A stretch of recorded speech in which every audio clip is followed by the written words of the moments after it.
wow. Like, wow, who did this?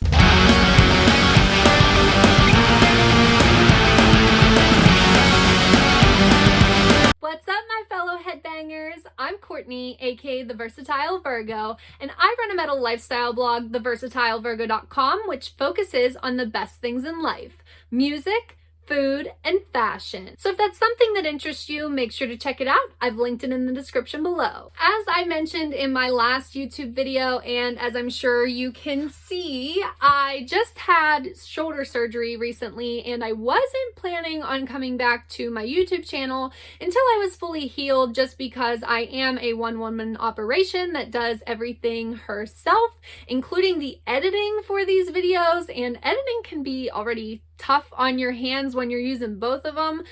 I didn't know how it was going to work using only one hand. However, over the weekend, Fit for an Autopsy released their highly anticipated new album, Oh What the Future Holds. And when I heard it, I couldn't contain myself anymore. I just had to talk to someone about it, you know? And for me, that's all of you guys, because you're the only ones that'll listen to me when I just want to get on my metal soapbox. So just bear with me, because this video is going to be a little bit lighter on the editing and things like that, but I wanted to tell you guys what I thought about this album and why I think it's so important that you should check it out. So let's get into it. Actually, let me set the scene for you, because I have this series over on my blog called 5 Songs That Made Me a Metalhead, where I have people talk about how they discovered these songs that turned them into the metalheads that they are today, and how they felt when they first heard them. So I feel like it wouldn't be right if I didn't give you the scene on how I discovered this album and why I had no choice but to make this YouTube video. So I wake up at about 2 o'clock in the morning, because sleeping with a shoulder sling after having shoulder surgery is so uncomfortable, no matter what part of your recovery you're in. At least that's what my experience has been so far. So I've had a lot of times like waking up in the middle of the night, and when I'm having that, I obviously reach for my music. And then I realize, oh, the new Fit for an Autopsy album is out. I should listen to that first. And all through the house, not a creature was stirring, not even a mouse, except this metalhead, who isn't technically allowed to headbang yet because of this whole area having surgery. But as soon as I put it on, I could feel myself starting to like do the headbang, body bang movements, and I was like, whoa, I gotta contain myself. I just had surgery. So then, as the album went on, you know those videos that you see on TikTok and on Instagram, those no headbang challenges, which, by the way, I don't get the purpose of those, but whatever. This must be the purpose of the no headbang challenge and why it was invented, what I'm going through right now, because that's how it feels all the time. So as a fan, that's what I was feeling. That's how I was reacting. This music was just taking me over. And you want to know why? On Oh What the Future Holds, it really feels as if Fit for an Autopsy has fully stepped into their sound and who they are as a band.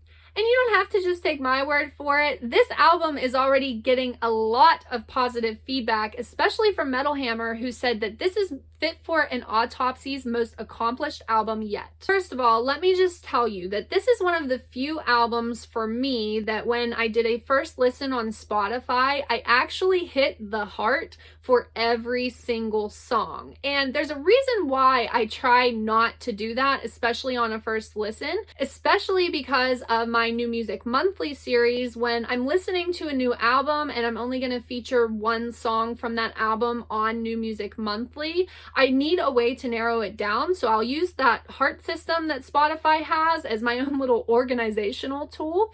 And even if I love the album, I love every song on it, even if it's my album of the year, I still try to not have every single song with the heart next to it, again, just for organizational purposes for my process, I guess. So there will at least be one single that was released a month prior to the album dropping that I might have already featured before. That's why I do it like that. And Oh What the Future Holds has 4 songs that were released prior to the album dropping.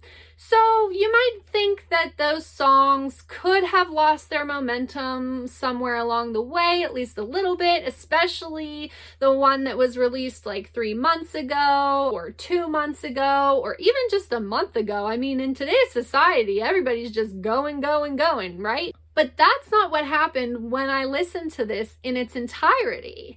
I actually found those songs to be just as exciting, if not more so, when I listened to this album as a whole. And I don't know if it's because it's just the feel of the entire album, that it's crushing and heavy, but at the same time, it makes you just want to like push that much harder, you know? So maybe that's where that kind of energy comes from, and they're already hyping you up by the time you get to those singles that were already released. Or is it just that they're that great of songs and they are still just that exciting? I think it's a combination of both, quite frankly. I also personally think that deathcore has a tendency to get overlooked just because it's deathcore. And that's not always in every case, and especially in recent years, I feel like there's been way more like hype around the deathcore scene, which is what I think is really cool. But I want you to know, if you're somebody that's like, I don't know about a deathcore album. I know you're saying it's good and everything, but it's just not really my thing. I totally get that, and that's totally cool. I never try to like push things on people, but what I will say is I think this album goes so much further than just your standard deathcore. Actually, I think Fit for an Autopsy's Oh What the Future Holds is a great example of how a band can adapt while still honing in on those elements that fans know and love and expect from that band at the same time. For example, for me, I started to really get into Fit for an Autopsy when they released Heads Will Hang off of The Great Collapse. So I love that crushing gut punch like heaviness that just swallows you, and I feel like that's something that I go to Fit for an Autopsy for, right? And that is still very present here, and I'm very happy that that's very present here. It's also just worth mentioning that there is this scream at the end of the song In Shadows that is just so earth-shattering, and then like combined with the instrumentals, it's just like, wow, who did this? We are taught so often that like heavy music and especially harsh vocals with screaming and stuff is made to not be a talent. Let me tell you, people, it is a talent. That is amazing that a human being can make sounds like that. That is talent. Okay, I'm gonna get off my soapbox on that. That could probably be a whole different video. So we'll save that for a different video, but you get my point. The album also still has those atmospheric elements peppered in too, but I think one of the things that Fit for an Autopsy has adapted at least a little bit on this album, and that I think is what makes this album so great, is that they have kind of started to add in that more proggy tech death metal type of sound. It is a sound that a lot of people think of Gojira for. At least in recent years, Gojira would be the first band that comes to mind. And on this album, there is definitely a Gojira influence, but I've seen the band getting some hate online for that, and I was actually kind of surprised when I went and saw the comments online after listening to everything, because I had the total opposite reaction, I guess. So, and I wanted to give you my perspective on that. I personally think there's a difference between being influenced and inspired by something and then blatantly ripping something off. I do not think that Fit for an Autopsy blatantly ripped something off on this album. So again, the sound in question is that kind of proggy tech metal sound, and in my mind visually, when I hear this sound, the way I picture it is almost kind of like if you had a pair of scissors and you were cutting a piece of paper with it. It would be chunky, but yet crisp and precise. Besides Gojira, I would say Meshuggah is another band that kind of falls into this category. Sometimes you might also hear that sound a little bit differently, where to me it kind of sounds like a chainsaw grinding and churning, but yet still chopping, still that technical, that I don't know. Does that make sense? Probably not. So for me, when I was listening to this album, I was like, wow, this has more of a progressive tech metal vibe than I remember from Fit for an Autopsy, but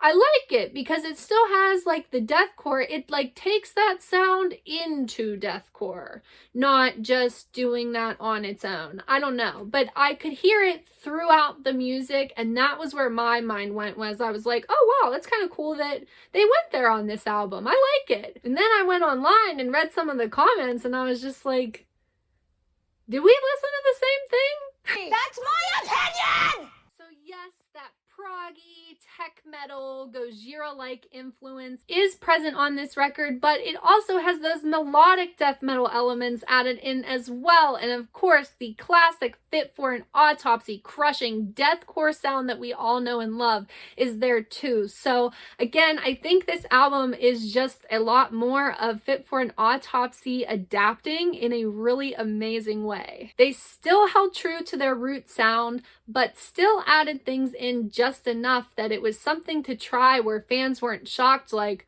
this doesn't even sound like them anymore. I think Fit for an Autopsy went about doing that in a great way, and I love seeing the direction that this band is going. So I can't wait to see where Fit for an Autopsy goes from here.